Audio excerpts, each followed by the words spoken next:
এমন একটি সময় নির্বাচন ধার্য করেছেন যখন একাধিক ডিপার্টমেন্টের পরীক্ষা রয়েছে এবং একাধিক ডিপার্টমেন্টের ইনকোর্স সহ নানাবিধ কারণে তাদের এই ডাকসু নির্বাচনকে কেন্দ্র করে যে মনোযোগ দেওয়া প্রয়োজন সেই মনোযোগ তারা দিতে পারছেন না।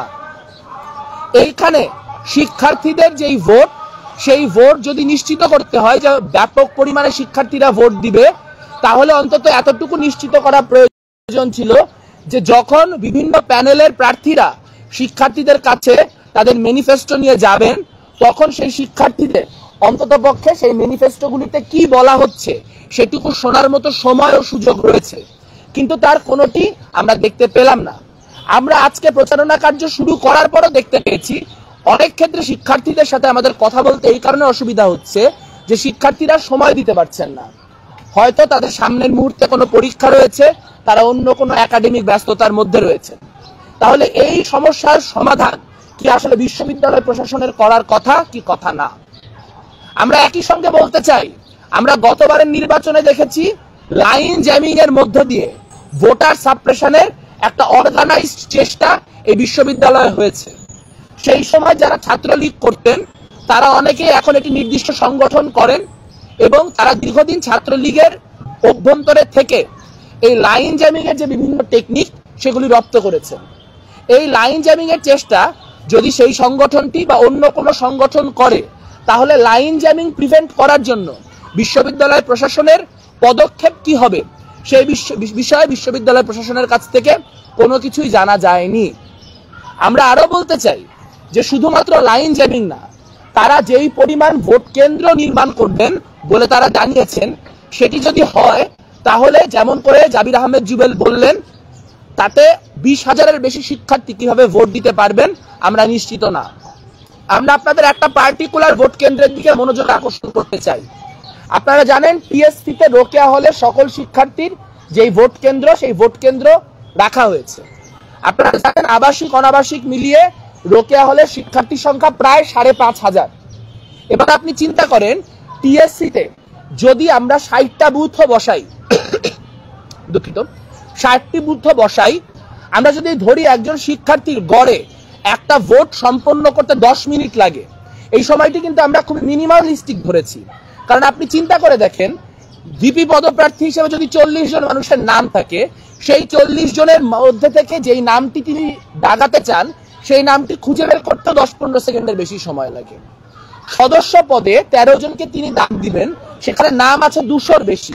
সেই 200 নামের মধ্যে থেকে 13টি নাম খুঁজে বের করতে কি পরিমাণ সময় লাগে? এই মিলিয়ে যদি আমি ধরি 41টি ভোট সম্পন্ন করতে একজন শিক্ষার্থী 10 মিনিট সময় লাগে, তাহলে একটি বুথে আসলে গড়ে 6 জন শিক্ষার্থী 1 ঘন্টায় ভোট দিতে পারবেন। যদি হবে করে আমি ধরি যে 8 ঘন্টাও সময় দেওয়া হয়, তাহলে হিসাবটি কি দাঁড়ায়? 6-8 48 জন। তাহলে একটি বুথে যদি 48 জন করে ভোট দিতে পারেন, তাহলে আপনারা এই হিসাবটা করবেন যে আসলে 5,000 মানুষকে ভোট দিতে আসলে সেখানে কি পরিমাণ সময় লাগে। আমাদের হিসাব বলছে 24,000। জি, এখানে আপনারা যদি হিসাব করেন তাহলে আপনারা দেখতে পাবেন যদি সর্বোচ্চ এফিসিয়েন্সিও নেওয়া হয়, তাহলেও আসলে 5,500 মানুষের ওই 60টি বুথে ভোট সম্পন্ন করা কোনোভাবেই সম্ভব না। তাহলে এর মধ্য দিয়ে যেটি হবে সেটি হচ্ছে লাইনে মানুষকে প্রচুর সময় দাঁড়িয়ে থাকতে হবে এবং লাইনে দাঁড়িয়ে থাকাকে কেন্দ্র করে অনেক মানুষ বিরক্ত হবেন এবং 4-5-6 ঘন্টা লাইনে দাঁড়িয়ে থাকার কারণে অনেক শিক্ষার্থী ভোট দেওয়া থেকে নিরুৎসাহিত হয়ে চলে যাবেন, যেটি একটি লো ভোটার টার্ন আউট ইলেকশনের দিকে আমাদেরকে ধাবিত করবে। আমরা এরকম কোনো নির্বাচন চাই না। আমরা চাই যারা যারা ভোট দিতে চান তাদের প্রত্যেকে যেন ভোট দিতে পারেন। একটা বিশ্ববিদ্যালয়ের নির্বাচন এভাবে হওয়ার কথা না। সেখানে সবাই যাতে ভোট দিতে পারে সেটি নিশ্চিত করার জন্য বিশ্ববিদ্যালয় প্রশাসন একাধিক মেকানিজম নিতে পারতেন। যারা চাইলে ভোটের দিন একাধিক দিন দিতে পারতেন, যারা চাইলে আর্লি ব্যালটের ব্যবস্থা করতে পারতেন, তারা চাইলে অনলাইনে ভোটের একটা অংশ শিফট করতে পারতেন। কিন্তু এই কোনো প্রক্রিয়ায় ন্যূনতম আগ্রহ আমরা তাদের দেখছি না। আমরা বুঝতে পারছি তারা চাচ্ছে একটা lower voter turn out election হোক এবং লোয়ার ভোটার টার্ন আউট হলে যেই প্যানেলগুলি লাভবান হবে সেই প্যানেলগুলিকে লাভবান করিয়ে দেওয়ার একটা প্রচেষ্টা আমরা বিশ্ববিদ্যালয় প্রশাসনের তরফ থেকে দেখতে পাচ্ছি। একই সঙ্গে আমরা বলতে চাই যে শুধুমাত্র এই বিষয়টি নয়, তারা দাবি বলেছেন যে 8 তারিখ থেকে তারা মেট্রো রেলের যে স্টেশন টিএসসি স্টেশন সেটি বন্ধ করে দিবেন। আপনারা জানেন মেট্রো রেলের টিএসসি স্টেশনে যত মানুষ নামেন তার মধ্যে বহিরাগত যেমন থাকেন, বিশ্ববিদ্যালয়ের শিক্ষার্থীরাও থাকেন। প্রচুর শিক্ষার্থী মেট্রো রেলে করে ওই দিন ভোট দিতে আসতে পারেন। সেক্ষেত্রে সমাধান হতে পারত যে মেট্রো রেলের ওই স্টেশন থেকে নামার পরে নিচে নামার যে গেট, সেই গেটে আইডেন্টিটি কার্ড শো করা, যে আইডেন্টিটি কার্ড শো করলে আমরা নামতে দিব, না হলে দিব না। কিন্তু সেটি না করে বিশ্ববিদ্যালয় প্রশাসন যে মেট্রো রেলই বন্ধ করে দিলেন 8 তারিখের পরে, তা থেকে বোঝা যাচ্ছে যে তারা চাচ্ছেন একটা lower voter turn out election হোক। একই সঙ্গে আমরা বলতে পারি যে এই মুহূর্তে বাংলাদেশে সব থেকে সংক্ষিপ্ত জোক বা সব থেকে সংক্ষিপ্ত কৌতুক বলি, তাহলে সেটি হবে ডাকসু আচরণবিধি। একটা 3 শব্দের কৌতুক, ডাকসু আচরণবিধি। এই ডাকসু আচরণবিধি কোন প্যানেল, আমরা ছাড়া কোন বড় প্যানেল এখন পর্যন্ত ডাকসু আচরণবিধি মেনটেন করে নাই। আমরা দেখতে পেয়েছি যে বিভিন্ন ক্যান্ডিডেট রিডিং রুম পর্যন্ত চলে গিয়েছেন। আমরা দেখতে পেয়েছি দোয়া চাওয়ার কথা বলে ফুল স্কেলে ক্যাম্পেইন তারা গত 5-7 দিনে করেছেন। এবং এই ক্যাম্পেইনের বিষয়ে আচরণবিধি লঙ্ঘনের আলাপ বারবার করা হলেও তারা এই আচরণবিধি নিয়ে কোনো আলোচনা করেন নাই। তারা বারবার করে আচরণবিধি লঙ্ঘন করলে তারা এই করবেন, সেই করবেন ইত্যাদি থ্রেট দিয়ে যাচ্ছেন। কিন্তু আমরা এখন পর্যন্ত আচরণবিধি লঙ্ঘিত হওয়ার জন্য কারো বিরুদ্ধে কোনো রকম পানিশমেন্ট দেখি নাই। তারা একদিকে বলছেন যে মেয়েদের হলগুলিতে যদি প্রচারণা করতে হয় তাহলে সেই ক্ষেত্রে আবাসিক নারীদেরকে দিয়ে প্রচারণা করতে হবে। যদি আবাসিক নারী শিক্ষার্থী না থাকে, অনাবাসিক নারী শিক্ষার্থী হন বা অন্য হলের নারী শিক্ষার্থী হন, তাহলে প্রচারণা করার ক্ষেত্রে তাদের পারমিশন নিতে হবে। পারমিশনের মুশকিলটি হচ্ছে, ধরা যাক যদি আমি আজকে একটা পারমিশনের কার্ড বানিয়ে ফেলতে পারি যে ধরে নিনি আপা তিনি শামসুন নাহার হলের সাবেক ভিপি, তিনি শামসুন নাহার হলে প্রচারণা করতে যাবেন যেহেতু উনি এই মুহূর্তে অনাবাসিক। তো যদি বিষয়টি এমন হতো যে তিনি আজকে একটা কার্ড তুলবেন, যে কার্ডের মধ্য দিয়ে 8 তারিখ পর্যন্ত বা 7 তারিখ পর্যন্ত তার টানা পারমিশন থাকবে, তাহলে এটা কোনো নুইসেন্স তৈরি করতো না।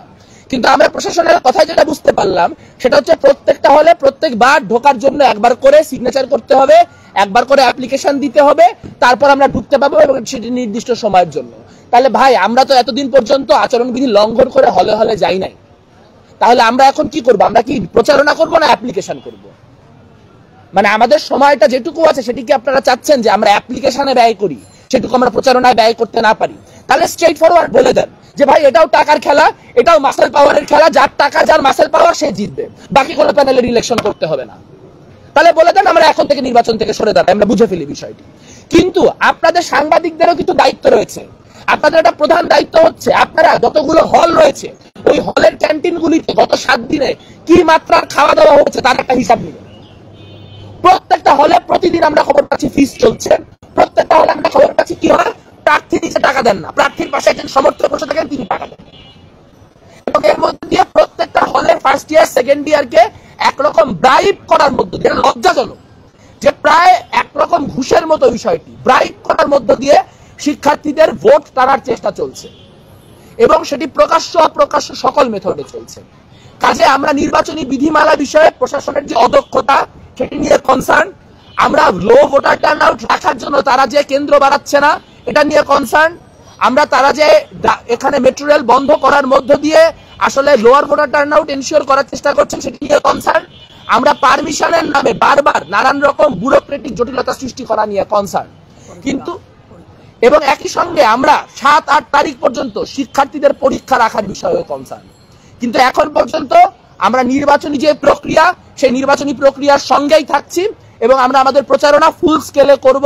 তবে আমরা যদি বুঝতে পারি যে আসলে পুরা ভোটের ব্যাপারটি একটি স্ক্যামে পরিণত হচ্ছে এবং এখানে বিশ্ববিদ্যালয় প্রশাসনের ন্যূনতম মেরুদণ্ড নেই, তাহলে এমনও হতে পারে শেষ পর্যন্ত আমরা এই নির্বাচনে নাও অংশগ্রহণ করতে পারি। সেই বিষয়ে আপনাদের স্পষ্ট ধারণা দিয়ে রাখলাম।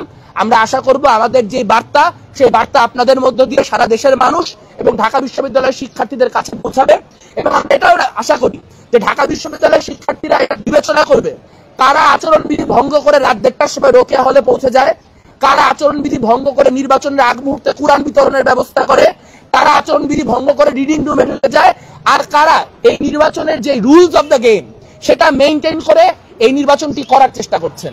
আমরা আশা করব, আমরা ভরসা রাখি যে এটিও ভোট প্রদানের ক্ষেত্রে শিক্ষার্থীদের জন্য একটি গুরুত্বপূর্ণ মেট্রিক বা মাপকাঠি হবে। আমরা এখন আমাদের প্রচারণায় চলে যাব। আপনাদের যদি কোনো প্রশ্ন থাকে সেগুলি আমাদের করতে পারেন। এর মধ্যে দিয়ে প্রেস কনফারেন্সটি শেষ হবে এবং তারপর আমরা আমাদের প্রচারণা কার্যক্রমে চলে যাব। নিরাপত্তা রাখা আনা হচ্ছে, তাহলে কি মনে হচ্ছে যে বিশ্ববিদ্যালয়ে আইন শৃঙ্খলা বিঘ্নিত হওয়ার কোনো সম্ভাবনা তারা দেখছেন, এমনকি কিনা?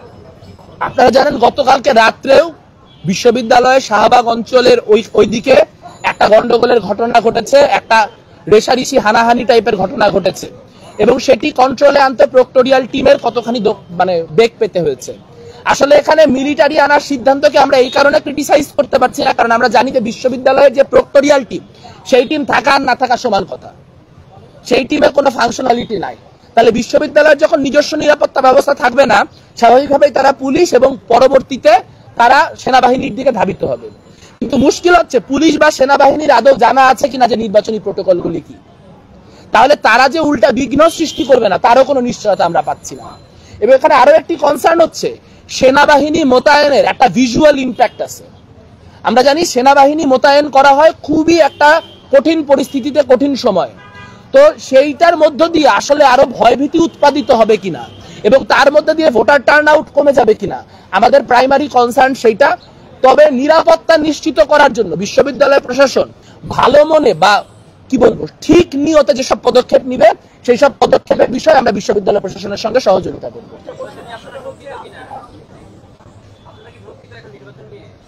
নির্বাচনের সুষ্ঠুতা নিয়ে তো আমরা শুরুর দিন থেকে শঙ্কিত, আমরা তো বারবার আপনাদেরকে বলতেছি।